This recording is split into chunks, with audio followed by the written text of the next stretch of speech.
I'm Colette Wong, and welcome to SGTech's Global Future Series. Tech developers and governments globally are constantly working to protect digital trust to win the battle against cybercrime. Digital trust and cybersecurity is our focus for this episode of SGTech's Global Future Series. Well, I'm very happy to welcome back SGTech's Executive Director, Yen Cheong. Yen, how do you see the digital trust and cybersecurity landscape? We're more aware of cybercrime, but are companies and individuals still just as vulnerable? Well, yes, Colette. In fact, we're even more vulnerable than before. In today's digital economy, it's so important to really be focusing on cybersecurity and really what is the meaning of trust or digital trust in this landscape. So we've seen that, in fact, it's been reported in 2022, we're talking about $8 trillion, in areas of cybercrime. And it's actually forecasted that it will actually, in fact, triple to about $24 trillion in 2027. So we're really talking about that in itself. It's almost an industry on its own. It's a new industry. So certainly it is very important for us to really focus on what it means to be thriving in the digital economy, and cybersecurity and trust is front and center. So are we developing safeguarding technologies fast enough to keep up with the security threat? Well, I would say that there's definitely existing tech already available, but at the same time, we have to get ahead. We have to move faster. In fact, faster than actually the cybercrime industry is actually growing. So certainly, I think that the tech is available, but at the same time, we have to grow the awareness and educate the people, the businesses in this area. What then does SGTech do to support its members with strategies to reinforce digital trust? Well, firstly, back in 2022, SGTech commissioned a piece of research to scan the global landscape in terms of doing what is the definition of digital trust. So we commissioned a digital trust landscape study, and from there, we have enough insights and intel to enable us to form a few work groups. So some of them actually dive into the digital trust workforce, some of them dive into the privacy enhancement technologies, and certainly around policies as well as standards. So we actually have members that comes together to actually converse and deliberate on these matters. And this is actually something that's done across, not just Singapore, but cross-border as well. Great. Thank you once again, SGTech Executive Director Yen Cheong. Now, data privacy is crucial for organizations to retain trust with their customers. Ant Group, which grew from Alipay, is working with global partners on new digital technologies that support that trust. Ant Group, as a fintech industry leader, has been enabling millions of merchants and consumers globally to easily make and receive payments. 蚂蚁集团的所有业务其实都是基于信任展开的，我们也相信信任将能够很好的推动这个互联网相关的这种数字化服务的进一步的这种推广，能够更好的为我们的消费者提供这个更好的服务。 Yet, while they provide unparalleled convenience for the growing digital economy, these services also present a significant challenge: ensuring data privacy. Consumers and the merchants are located all over the world, and they have the customers on different apps. So it is quite a technical challenge to exchange data across apps between merchants and the consumers. And still, we need to make sure the data security, the data privacy is not broken. To respond to this problem, so privacy-preserving computing technology of Ant International comes into play as a crucial solution to connect data silos. Ant Group has been driving advances in privacy-preserving computing and had over 2,000 related patent applications as at the end of 2023. Our technologies must also be adaptable to keep pace with the changing environment. To achieve this objective, we have embraced the open sourced PPC framework. 特别是在2022年，蚂蚁集团把这个自己的隐私计算技术通过 Secret Flow， 也就是隐语这样子的一个开源的隐私计算框架，开放给全社会来共同来推动这个隐私计算技术的发展。隐语技术它本身是一个全站的这个隐私计算框架，它包括了现在基本上所有主流的隐私计算技术。通过这种不同的技术，然后呢，为整个数据在流通过程中的各种环节、各种使用场景提供全方位的保护。Ant Group's privacy-preserving computing technologies have also helped resolve data privacy concerns from businesses, like those in the electric vehicle industry.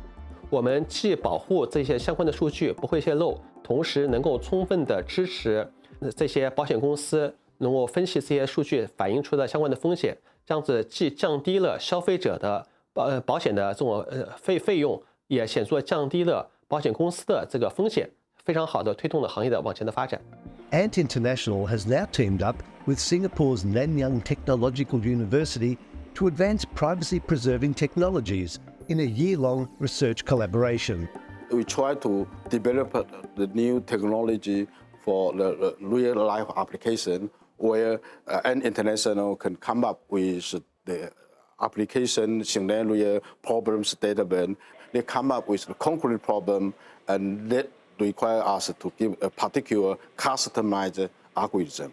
Privacy-preserving computing is set to evolve from currently it is an expensive, sort of difficult to implement tool, and the goal is we need to design more algorithms, more efficient algorithms, protocols, and we have more powerful implementation for the PPC so that the PPC can change into a standard user-friendly instrument for bridging data silos.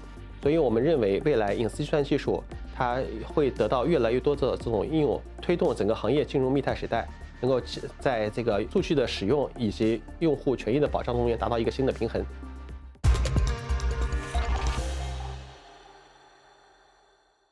Digital trust and cybersecurity are fundamental to the ongoing adoption and success of our global future. So let's hear from SGTech about progress in making the digital world safer and more secure. Well, I think in the digital era, it's becoming increasingly difficult to distinguish between fact and fiction. And it's only with digital trust are we able to ensure that the information we are interacting with online is true. For example, with the rise of generative AI, we can see the likeness of celebrities and politicians being used for all the wrong reasons. Only through a solution like digital trust are we able to ensure the safety and security of the information that we interact with online. For a start, companies and governments can secure their information at the source. This means that information coming out from them are now tamper-proof, verifiable, and traceable to source. This sets the groundwork for creating a digital trustless future where all data points are verifiable and authentic. And in future, digital trust can be taken for granted because it is a given. On a macro level, public-private partnerships are key to ensuring a digital trustless future. One such example would be through the adoption of open certs in Singapore. With open certs, students now receive a verifiable credential when they complete their education journey. They can then share this file with anyone who wishes to authenticate their credential, and the credential can be authenticated instantly. This truly creates a digital trustless future in the education ecosystem.